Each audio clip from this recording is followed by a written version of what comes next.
E aí galera, tudo certo? Aqui quem fala é o Guilherme, professor de Geografia do cursinho Acreditar, seu curso pré-vestibulinho.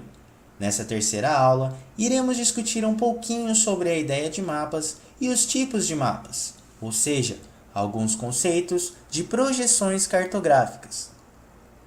Mais do que uma ferramenta de orientação e localização, os mapas se transformaram num recurso importante para a expansão das civilizações, e o seu desenvolvimento foi colocado a serviço do poder. Eles foram fundamentais para a definição de estratégias militares e para a conquista de outros povos.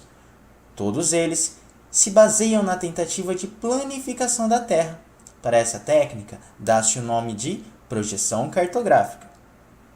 As projeções cartográficas, então, são representações da superfície terrestre em um plano, baseando-se nas linhas paralelas e nos meridianos.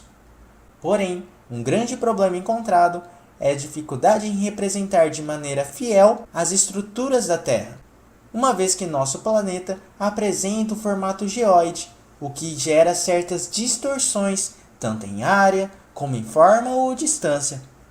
Elas podem ser classificadas em cilíndricas, cônicas, azimutais ou afiláticas.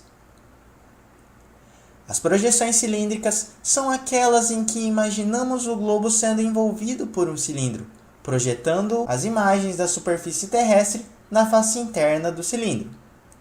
Percebam que na região em que a Terra encosta no cilindro, temos uma representação fiel ao real, porém, nas áreas mais próximas do polo, temos uma grande distorção. Ainda dentro da projeção cilíndrica, podemos classificá-las em conformes ou equivalentes. As projeções cilíndricas conformes são aquelas nas quais os ângulos no mapa são iguais aos do globo, ou seja, consegue-se manter as formas de cada continente, porém, ocorre uma distorção em sua área. Nessa projeção, o formato dos continentes permanecia igual à realidade, mas não havia áreas proporcionalmente equivalentes em relação à realidade. As projeções cilíndricas equivalentes foram assim formuladas para corrigir esse problema. Nessa projeção, as áreas no mapa são proporcionais às da Terra, enquanto que o formato de cada continente acabava sendo distorcido. Um grande exemplo da projeção conforme é a projeção de Mercator, que manteve os formatos ignorando a área de cada continente. Esse mapa surge no contexto da expansão comercial europeia no século XVI, gerando um mapa eurocêntrico, ou seja, destacando a Europa do resto do mundo. Tudo isso fica bem claro comparando as áreas reais de cada país. Observem na imagem. Podemos ver que a Groenlândia é quase 6 milhões de quilômetros menor que o Brasil. Porém, nessa projeção, fica representado de maneira muito maior que o Brasil. Peters trouxe sua projeção para contrapor a de Mercator, trazendo uma projeção equivalente, corrigindo a área e ignorando o formato de cada continente. Esse mapa surge no período em que as nações subdesenvolvidas buscavam se autoafirmarem como países independentes, mostrando assim a igualdade destes perante as grandes potências. Já as projeções cônicas resultam da projeção de imagens da superfície terrestre sobre a superfície interna de um cone. Apresenta paralelos circulares e meridianos radiais, ou seja, meridianos como retas que saem de um único ponto. Essa projeção gera distorções de formas e áreas, não sendo muito utilizadas atualmente. As projeções azimutais são aquelas que consistem na projeção da superfície terrestre em um plano, tendo como referência um determinado ponto. São bastante empregadas quando procura-se colocar uma região no centro do mapa. Apresentam paralelos desenhados em círculos e meridianos em linhas retas. As porções mais próximas deste ponto referência apresentam menores distorções, já as porções mais distantes têm distorções acentuadas. Aquelas projeções azimutais que utilizam como centro um dos polos da Terra são chamadas de azimutais polares. Esse tipo de projeção foi adotado pela ONU ao desenvolver sua bandeira. A centralização no polo mostraria a igualdade perante todos os países, contrariando um outro ponto da bandeira: a maior proximidade das grandes potências desenvolvidas em volta desse centro e o alocamento dos países em desenvolvimento na periferia da bandeira. Em vermelho temos os países desenvolvidos e em amarelo temos os países emergentes ou em desenvolvimento. Por mais simples que isso pareça, já gerou discussões, críticas e questionamentos na organização. As projeções afiláticas, por sua vez, são aquelas que mesclam as formas de projeção que vimos até agora. O exemplo de maior destaque é a projeção de Robinson, a projeção mais utilizada em atlas e livros. Apresenta menor distorção dentre todas as projeções, não preservando nem a área e nem a forma.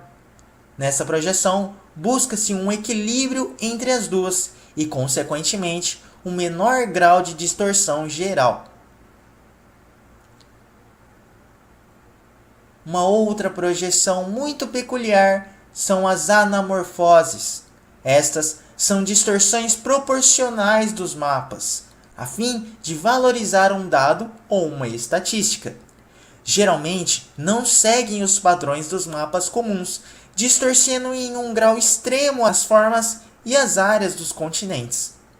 Nas anamorfoses apresentadas, podemos ver diversos mapas do Brasil distorcidos de acordo com os parâmetros colocados. Por exemplo, no mapa da população, aquele com a área maior seriam os com maior população, no caso a região sudeste, com destaque para São Paulo. Enquanto que, no mapa da mortalidade infantil, os de maior área são aqueles com piores índices, ou seja, com maior mortalidade. Neste caso, os estados do Nordeste. No ano de 2017, as projeções cartográficas apareceram nas notícias, passando a circular na mídia um certo mapa que prometia acabar com 4 séculos de visão colonialista do mundo. Mapa este obtido por uma tal de projeção de Gall Peters. Segundo os responsáveis pela aplicação da nova projeção, tal mapa buscava quebrar o paradigma do mundo eurocêntrico estabelecido pela projeção de Mercator. Parece familiar? Pois é. Um outro nome que podemos dar para a projeção de Gall Peters é somente projeção de Peters, exatamente aquela que vimos no início da aula, que distorce as formas, porém preserva a área dos países, continentes, ilhas e oceanos. Gui, então isso aí é uma notícia falsa. Não, é uma notícia verdadeira.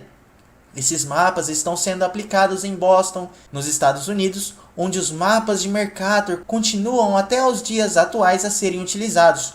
Porém, não é nenhuma projeção revolucionadora, e sim um resgate da projeção de Peters. Para encerrarmos, vamos analisar as principais projeções que vimos na aula de hoje. Aqui temos as projeções de Mercator, Peters e a projeção de Robinson.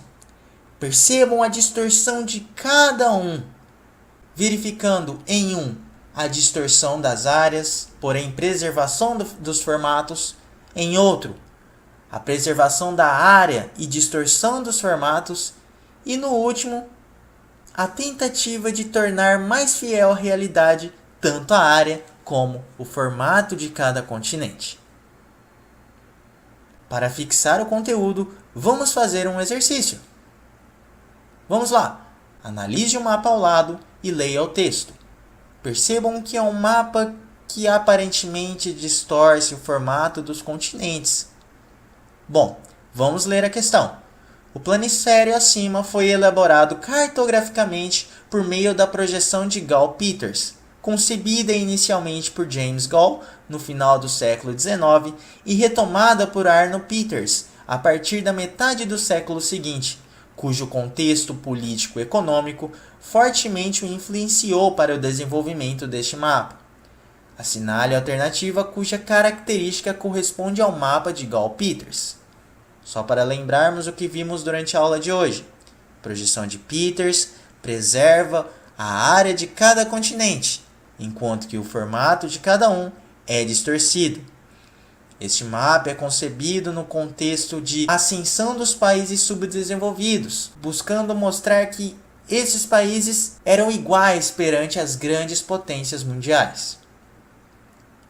E também vamos lembrar que a projeção de Gall-Peters é um outro nome que podemos dar à projeção de Peters, ok? Vamos lá às alternativas. Alternativa A.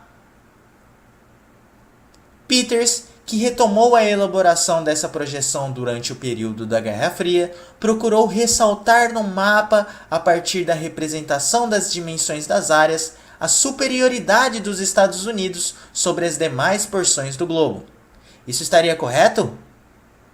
Com certeza não, uma vez que na alternativa ele comenta que Peters buscou mostrar a superioridade dos Estados Unidos sobre as demais porções do globo. Peters fez isso? Não. Peters buscou mostrar que os países subdesenvolvidos eram iguais às grandes potências, dentre elas os Estados Unidos. Então, cortamos essa alternativa A. Não pode ser ela. Vamos à alternativa B.